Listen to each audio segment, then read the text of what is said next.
All right, I just want to finish up chapter 8 so we can start on chapter 9 Wednesday, because next week, the following week, is our test, and it's going to be covering up to chapter 9. So here, chapter 8, this is one of the key graphs to look at before the test. It's in the textbook. Again, it's talking about monopolistic competition in the long run. Right? Again, know the definitions of what a monopolistic competitive firm is.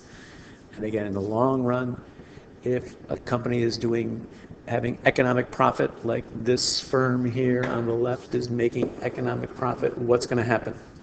And again, have basically the description of monopolistic competition. Again, more people are going to join into the industry. If this is doing well, people are making profits, other people are going to get into it because there's low barriers of entry. Again, take a look at the definitions right in the textbook. So I'm going to probably give you the graph on the left, and I'm going to have you basically draw the graph on the right. I'm going to have the marginal cost and average total cost, but right here, this is the key point where if you get more firms coming into a market because there's economic profit being made, demand is going to be shifted down.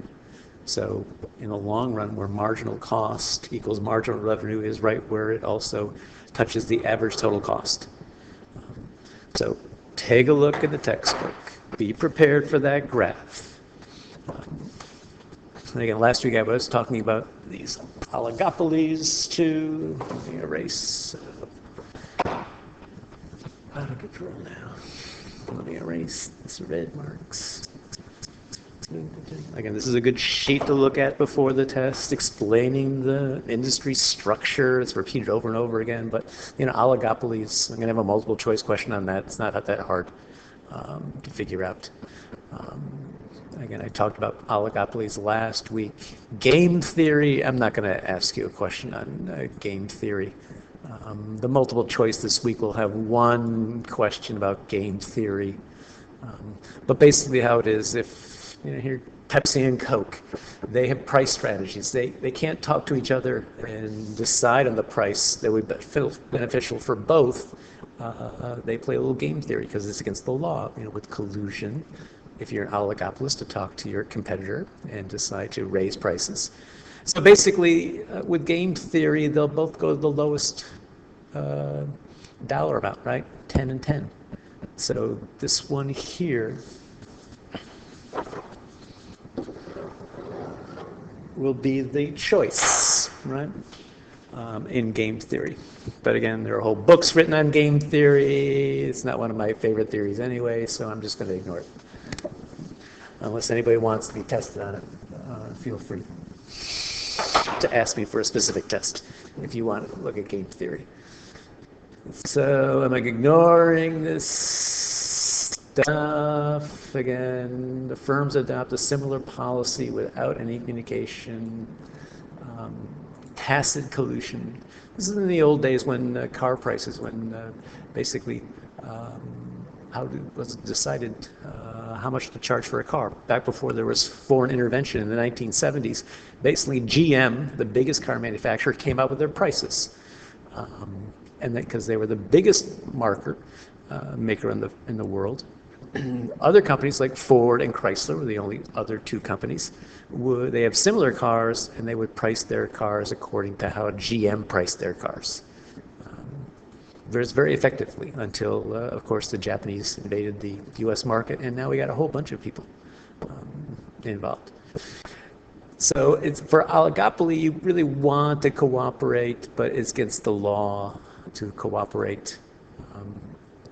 Monopolies, again, this is one firm dominates the market. Again, it's over here on your pure monopoly.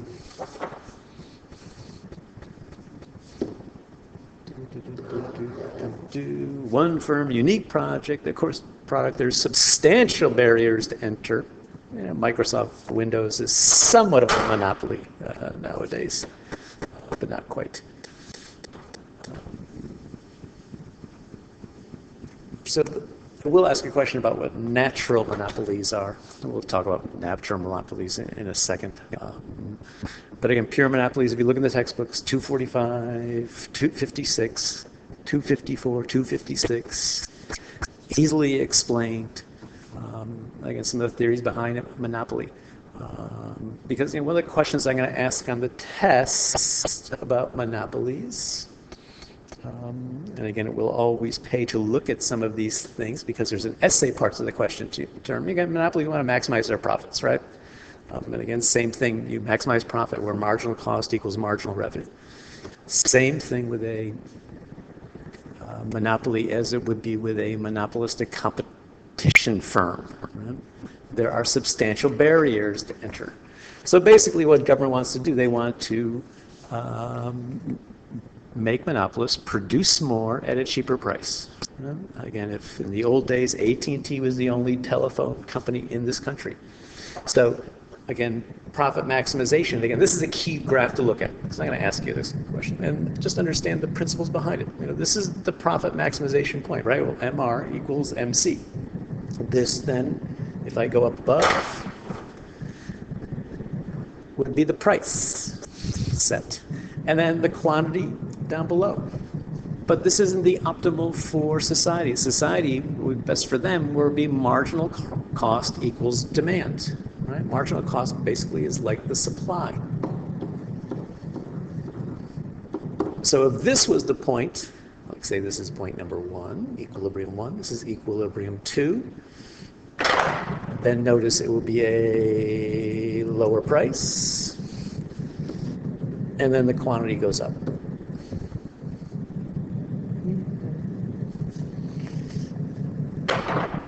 So this is what you want to point out in the test. I'm going to give you this graph basically and say, for society, it's better sometimes too, better always actually, if you make a monopolistic firm like with government regulations produce at Q2, right, where MC equals demand, right, at this point is, because again, cheaper price and more quantity produced. This is why monopolies are a lot of times regulated in this country, or they were before in the past, especially with phones and airlines. So, but for this question, monopolies, again, have their own point of view. Again, this is the impact of monopolies here. This is, the pro-regulator, right? Because, lower prices, higher quantity. And again, there are antitrust laws out there on the books, from a long time ago, 100 years ago, these antitrust laws. And basically, they want to foster competition. This would be a multiple choice question on the test, right? What's the purpose of antitrust? They want to foster competition. Don't allow for these monopolies to occur. Yeah. There's all stuff on antitrust and regulation. But the interesting part, antitrust enforcement, a lot of fun. There's only the one multiple question on the antitrust, but you could use this in your essay about monopolies. But again, what monopolies will say why they need to be big and make profits because they use economies of scale. This is the question I'm going to ask in the testing, and the pros and cons of monopolies. The cons are fairly straightforward. The pros are a little more subtle, but basically it makes things cheaper. If you have a big firm that, again, takes advantage of the economies of scale. And again, think of Walmart. It's very simple. Again, we have to compete globally. Japan fosters a lot of monopolies in their government policies for this reason. And the other choice here is do